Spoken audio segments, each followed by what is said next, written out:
So friends, এসে গেছি আরেকটা ইনফরমেটিভ ভিডিও নিয়ে।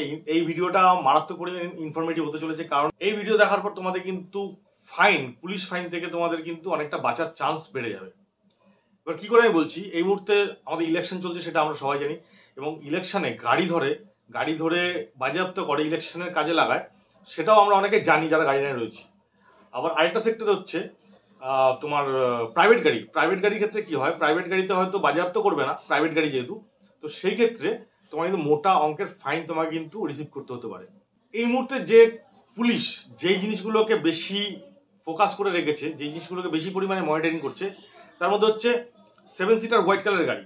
7 সিটার হোয়াইট কালারের গাড়ি যেগুলো প্রাইভেট নাম্বার হচ্ছে, সেসব প্রাইভেট নাম্বারের গাড়ি কিন্তু যে কোনো পর্যায়ে কিন্তু গাড়ি দাঁড় করিয়ে ধরবে, এবং তাতে যদি ওরা দেখতে পারে যে ওই গাড়ির মধ্যে ভাড়া তুমি নিচ্ছ, ভাড়ার বিষয়ে তুমি গাড়িটাকে ইউটিলাইজ করছো, সেক্ষেত্রে কিন্তু ফাইন থেকে তুমি কোনো মুক্তি পাবে না। এবং ফাইন হয়তো আর্থিক ফাইন হয়তো নাও দিতে পারে, কিন্তু তোমার গাড়িটা ইলেকশনে কিন্তু ইউজ করাবে। তো এই ক্ষেত্রে তোমরা সবাই অ্যালার্ট থাকো যে গাড়ি যারা প্রাইভেট নাম্বারের গাড়ি চালাচ্ছ ভাড়ার পারপাসে, তারা কিন্তু এই জিনিসটা বন্ধ করে দাও, কারণ এই ক্ষেত্রে কিন্তু কোনো ছাড় নেই। আর 2 নম্বর হচ্ছে প্রাইভেট গাড়ির ক্ষেত্রে কি হচ্ছে, প্রাইভেট গাড়িও ধরছে যদি তুমি সিগন্যাল ফেল করে থাকো বা অন্য কোনো কারণ যেগুলো কিনা রুলসকে ব্রেক করছে, সিগন্যাল ভায়োলেশন থেকে অন্যান্য যেসব গাইডলাইন হচ্ছে সেই গাইডলাইনগুলোকে ভায়োলেশন করছো, তাহলে সেই ক্ষেত্রেও কিন্তু তোমার প্রাইভেট গাড়ি কিন্তু হয়তো বাজেয়াপ্ত না করতে পারে, বাট মোটা অঙ্কের ফাইন কিন্তু তোমাকে এখানে রিসিভ করতে হতে পারে।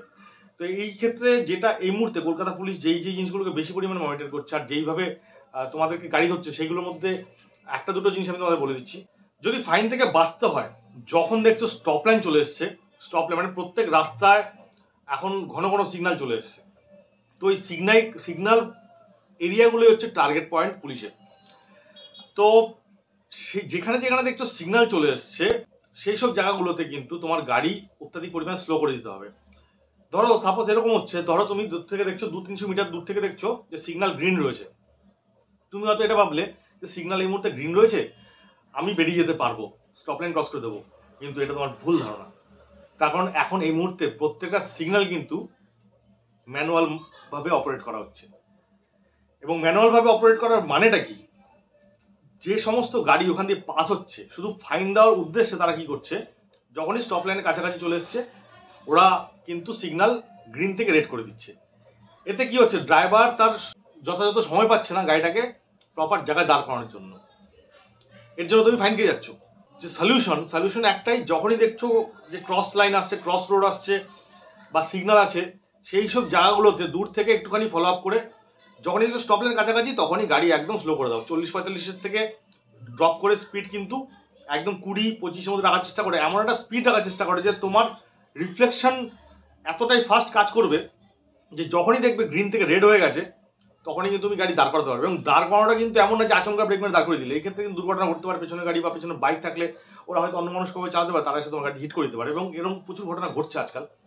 তো সেরকম পর্যায়ে যাতে না ঘটে, সেই জিনিসটা মাথায় রাখবে। আর যদি দেখো স্টপ লাইন থেকে কিছুটা এগিয়ে গেছো, তাহলে পেছনে তাকিয়ে দেখে নেবে যে কিছুটা স্পেস আছে কিনা, যদি স্পেস কিছুটা থাকে গাড়িটা একটু পিছিয়ে নেওয়াই বেটার হবে। আর 2 নম্বর যেটা টার্গেট করছে এখন বিভিন্ন জায়গায়, সেটা হচ্ছে স্পিড।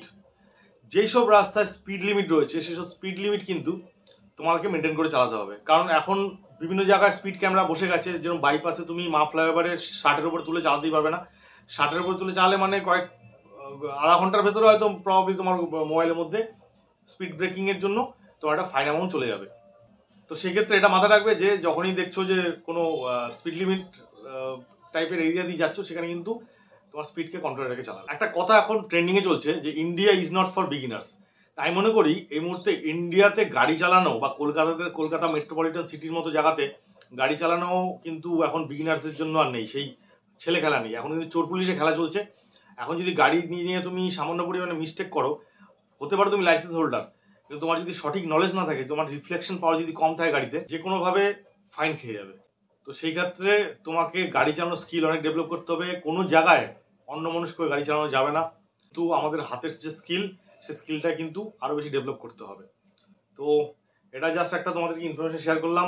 এটা আমি এই মুহূর্তের জন্য এক্সপিরিয়েন্স করেছি, এবং প্রচুর গাড়ির এরকম রিপোর্ট আসছে, সেই ক্ষেত্রে তোমাদেরকে অ্যালার্ট করার জন্য ভিডিওটা বানানো। যদি ভিডিওটা ভালো লাগে অবশ্যই চ্যানেলটাকে সাবস্ক্রাইব করে, লাইক করে, শেয়ার করে চ্যানেলটাকে আরো বেশি ভালো বড় করে বানিয়ে দাও। তো চলো আবার দেখাবে নতুন একটা টপিক নিয়ে অন্য কোনো ভিডিওতে। তো সবাই ভালো থাকবে, অবশ্যই থাকবে।